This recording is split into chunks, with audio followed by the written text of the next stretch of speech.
পৃথিবীতে ৮০০ কোটি মানুষ থাকা সত্ত্বেও আমরা দিন শেষে একটা মানুষের অভাব বোধ করি। একটা মানুষের জন্য হাহাকার করি। একটা মানুষের জন্য গোটা পৃথিবীটাকে অন্ধকার মনে হয়। মৃত মানুষের মতো চিৎকার করি। একটা মানুষের জন্য চোখের জল ফেলি, নিজের ভেতরে নিজেকেই হারিয়ে ফেলি। কেবল একটা মানুষের জন্য আমরা অজস্র বছর ধরে অপেক্ষা করি। শেষ দিন অবধি অপেক্ষা করব বলে নিজের কাছে নিজেই প্রতিজ্ঞা করি।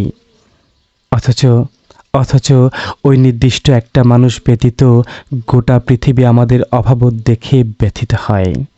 মরুর মতো হাহাকার দেখে একটা জলাশয়ের আভাস দেয়। চোখ দুটোকে স্বস্তির একটা ঘুম উপহার দিতে চায়। অথচ আক্ষেপহীন সহজ সাবলীল একটা চরিত্রে আমাদের দেখতে চায়, কেবল ওই একটা মানুষ ব্যতীত। কিন্তু মনের চাওয়া পাওয়ার কাছে আমরা বড্ড অসহায়। সব না পাওয়াকে বিসর্জন দিতে পারলেও মনের মন্দিরের মানুষটাকে ভুলে যাওয়ার সাধ্য আমাদের একেবারেই নেই।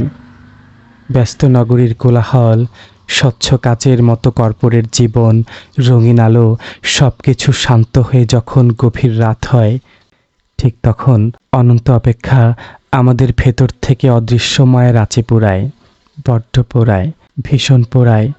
তবে পৃথিবীর কেউ তা জানতে পারে না, কেউ বুঝতে পারে না।